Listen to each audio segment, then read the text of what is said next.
What's up, guys? It's motherboard season. You guys know I have a special relationship with motherboards, like more than what humans should have with electronic devices, but well, that's just the case. You guys know I've been reviewing Z890 boards. If you've been following the channel, I just reviewed two Z890 boards. This is the third one.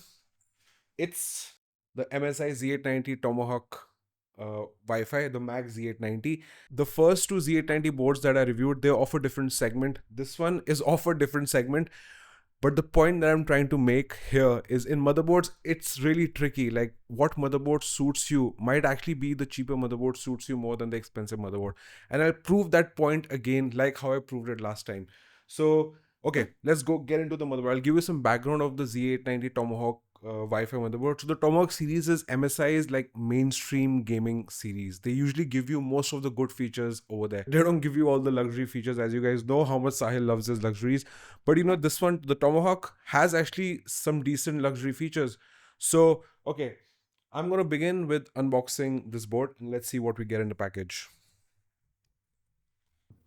So this is the board. What do you guys think about the looks? I think the looks are very, I mean, I'm not a fan of the looks. You know, I actually prefer the looks of the Aorus Master and the ROG Strix Z890A.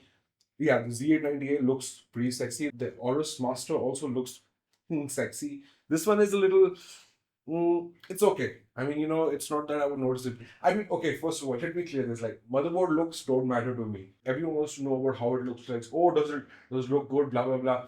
I don't give a shit about how motherboard looks like, man. Really, it's about functionality. Always, always. There's the motherboard. We'll take a deep look at the motherboard once we see what we get in this package.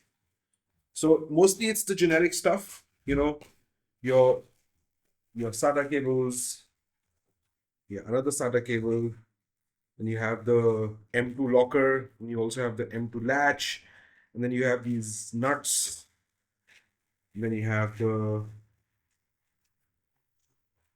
you know, the quick installation guide and the whatever European. So okay, you don't get a nice keychain like how you get in the ROG Strix. You don't get those nice stickers that you get in both the Aorus Master and the ROG Strix.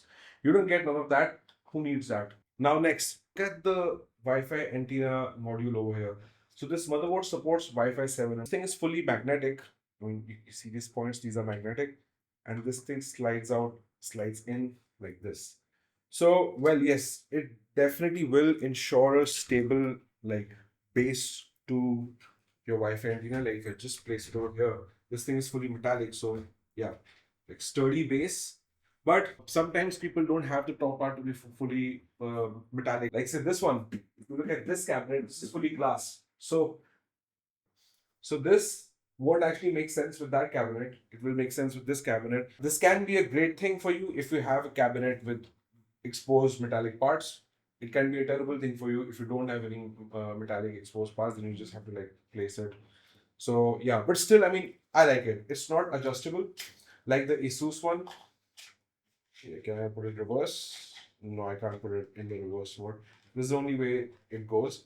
So yeah, it's not adjustable, but it's good. Like at least, you know, MSI has done something different. So this motherboard costs around rupees 35,000, which is not bad for a Z890 board, right? Because the Z890 board, like a lot of new features, especially the Gen 5 NVMe SSDs, which I've already tested, and you can see in my other videos how they perform. They perform like amazing fast. They're really expensive. They cost double of what the Gen 4 drives cost, but the performance gain is really there. So, okay, let us look at the motherboard. We look at the back panel first. You know, for a motherboard that costs 35,000 rupees, you get two Thunderbolt 4 ports. That is just amazing. Then you get a normal USB-C 10G port. Here again, three more Gen 2 ports. And here are the Gen 1 ports. So here, 1, 2, 3, 4, 5, 6, 7. Just 7 USB-A ports. Yeah, definitely the more expensive boards had more ports over here. But you know what? 7 is also enough. Then you have your front panel ports also. So, okay, we'll just explore the MSI website and see. You can see here that it has a, yeah, it's a 16 plus 1 plus 1 plus 1 dual rail power system. That's a pretty good configuration if you want to run high-end CPUs, if you want to overclock. That's not bad. That's good. From my experience, the MSI BIOS software is actually one of the best, if not the best, when you compare it to the competitors. I really like the MSI M2 removal system. I think they call this the easy latch or something like that. And if you just see, just like here, it's really easy. It's much better actually than the Aorus and the ROG Strix system. I mean, it's just more convenient. Like, it's just faster. You can see how fast I'm able to eject it and put it back. Well, I spoke too soon, but yeah. If you see this one also, so there's this latch here. You see it? You just like go easy, easy. Much better than the Gigabyte Aorus Master motherboard, which costs like almost 2.5 times of this. This is the Gen 5 M2 port. The rest are the Gen 4 ports. So one Gen 5 port, two Gen 4 ports here. There's one Gen 4 port below this also. By the way, you get here something that the ROG Strix did not have, which costs like 10,000 rupees more than this. You get an extra PCIe slot. So that's amazing. That's good work, MSI. That's actually a good addition that you've given us. If you ever want to expand your NVMe ports, if you ever want to expand your storage, you always have this. And you also get 4 SATA ports over here. So nice options to have. If you see the RAM slot, so okay, MSI does it opposite. So in the Gigabyte, both like the top and the bottom latch of the RAM slot, you have to like adjust them. In the Asus, in the ROG Strix, you have to adjust the top part and the bottom part is fixed. In the MSI, the top part is fixed and the bottom part is adjustable. I mean, it's good. It's good that only one part is adjustable, unlike in the Aorus where you gotta adjust both of them. So it just takes a little more time to like move your RAM and stuff. So this is good. Thumbs up from my side. Yes, we have enough fan headers. You can see a CPU fan header over here. Do we have the ARGB headers? Of course we will. Yes, we have 2 ARGB headers. We just have one USB 3 hub for the front. The Aorus had 2. Yes, we have a couple of ARGB slots here. So really nice RGB expansion features you get over here. Funnily, I just noticed one thing, which is weird. There is a power input over here. This is the PCI Express power. Okay, this is the power for this PCI Express slot. So that's a new thing. The other thing now, for the graphic card, there's this easy removal system where you just press the button and the graphic card removes itself, and then you can just put it back over here. Here's another slot for the system fans. Do I see any more fan headers? Yes, of course. These are all fan headers. I think this is actually, if you're a gamer, you want a nice motherboard with all the nice features. This does have some RGB lighting too, if you care about it.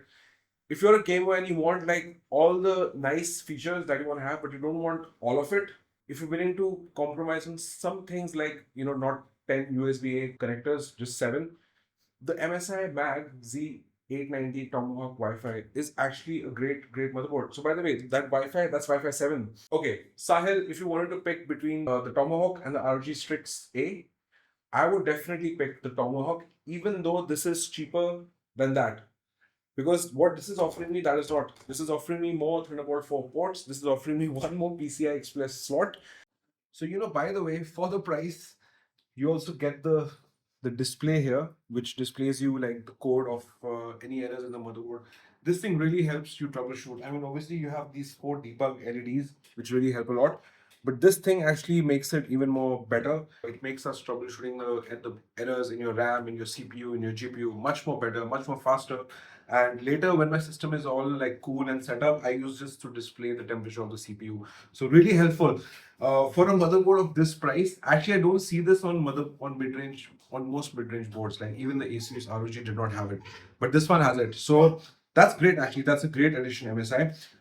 So this thing also supports power delivery. That's great. Something that the Aorus did not have, which is 2.5 times more expensive. And I've said this fact so many times just to get it in your head.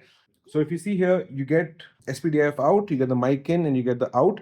The module of this and the Wi-Fi is totally separate. So here they're separating the connection so that there's no interference whatsoever. Even the Wi-Fi ports are actually very prone to interference from other components, but here it is not. So that's some good attention to detail by MSI.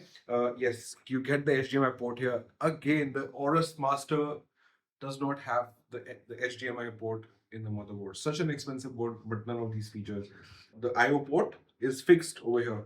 That's another great thing. You don't need to like adjust it in your motherboard, because sometimes you can really screw that up. Especially if you screw your motherboard back and you see that the I/O shield position is messed up, you gotta like unscrew it and all. So that's again a nice small, it's a well thought out addition by MSI. The other thing, this in the audio, I always talk about the audio because man, music is life and audio is the most important thing in a motherboard. This has the ALC 1220 codec. That's great. It's totally isolated from the circuitry of the motherboard, so you get no interference. I mean, I don't really see anything missing in this board if I just want to run a nice high-end gaming system. Also, another win from the ROG Strix is this can support a higher RAM frequency than the ROG Strix. Man, I don't know what is up with ASUS and their pricing. I think lately MSI has been really killing it with the pricing. You can actually see proof of it in many things. Like I just reviewed the MSI 320R cabinet. Great price. A lot of people love that cabinet just for its price. I have the MSI OLED monitor, for which I'm going to be posting the review soon. It is the cheapest and the best OLED monitor right now in the market. Okay, again, I'm mentioning this again in another video. Guys, don't upgrade your GPU or something. Get that OLED monitor. The best. You'll thank me. You'll just thank me. If you like this video, give it a thumbs up. Sahil out.